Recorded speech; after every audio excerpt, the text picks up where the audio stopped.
Turi mu karere ka Musanze mu murenge wa Kinigi ahabereye ubwicanyi buteye ubwoba, aho umugabo yishe umugore we mu buryo bukomeye cyane. Mbese uyu mugabo kubera iki yaba yishe umugore we?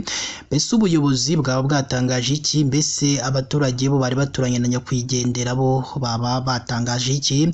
Byinshi rero urimo uragenda wibaza nibyo tuje kugenda tubasobanurira mu makuru yacu y'uyu munsi.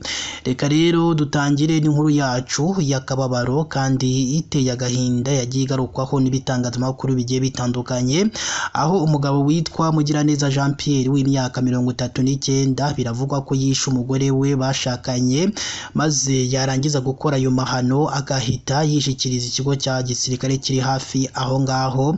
Ni nyuma y'amezi 8 agerageza gukubita nyakwigendera inyundo, ariko nyine bikarangira inyundo itamufashe ahubwo akamuhusha. Abaturanyi b'uyu muryango wa Jean Pierre Mugiraneza batuye mu kagari ka Nyonirima, barimo nabo mu muryango wa nyakwigendera wa Valentin ariwe nyakwigendera, n'ubundi bavuga ko ari we wababwiye ngo bajye kumureba aho amusize mu nzu, maze we yishikiriza ikigo cya gisirikare kiri hafi aho.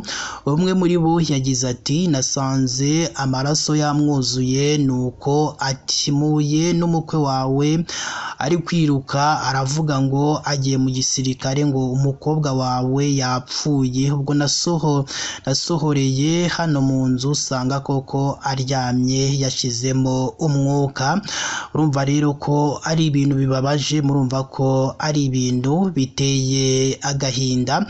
Kandi aba baturage bakomeza bavuga ko ubusanzwe uyu muryango wabanaga muri ayo makimbirane, ndetse ko nta gihe kinini gishize Mugiraneza ashatse gukubita nyakwigendera Valentin inyundo, ariko nyine bikarangira inyundo itamufashe. Umwe yagize ati ngo yari agiye kumukubita ishoka maze ajya mu kizitiro, barongera baravuga ngo yamuteye umugeri mu nda maze ahita abura ubuzima.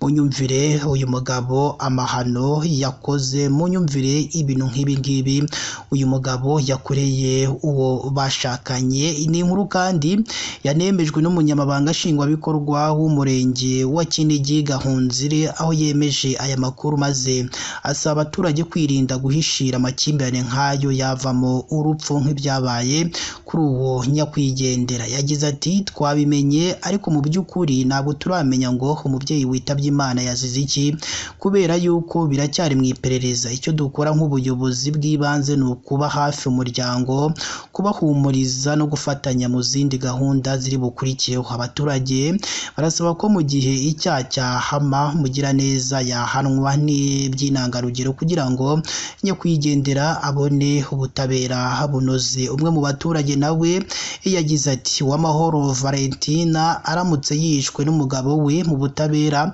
bamukatira igifungo cya burundu biramutse bimuhamye. Nyuma yo kwishyikiriza ikigo cya gisirikare baturanye, Mugiraneza yashyikirijwe polisi ya sitasiyo ya Kinigi. Ni mu gihe nyakwigendera Valentin bashakanye umubiri we wajyanwe gusuzumwa kugira ngo hatangwe ubutabera bunoze. Bantu banjye rwose munyumvire ibintu bibereye hano mu karere ka Musanze mu murenge wa Kinigi, aho umugabo yishe uwo bashakanye. Ni inkuru rero yagiye igarukaho n'abantu benshi cyane bagiye batandukanye, bose nyine bagenda batanga ibitekerezo kuri ibi bintu bibereye hano mu karere ka Musanze. Gusa bose nyine bagiye bahurizaho ko uyu mugabo umunsi umwe icyaha kizaba nyine cyamuhamye, ko agomba kuzahanwa by'intangarugero nk'uko nyine abaturage bagiye babitangaza. Reka rero twebwe dusoreze hano n'iyi nkuru, nihagira byinshi tumenya byerekeranye n'iyi nkuru tuzabigaruka mu makuru yacu tugenda atubagezaho umunsi ku munsi. Reka ahubwo twebwe tubabwira ati mukomeze mugire ibihe byiza, kandi Imana yo mu ijuru igiye ikomeza ibane namwe mu byo murimo byose bigiye bitandukanye.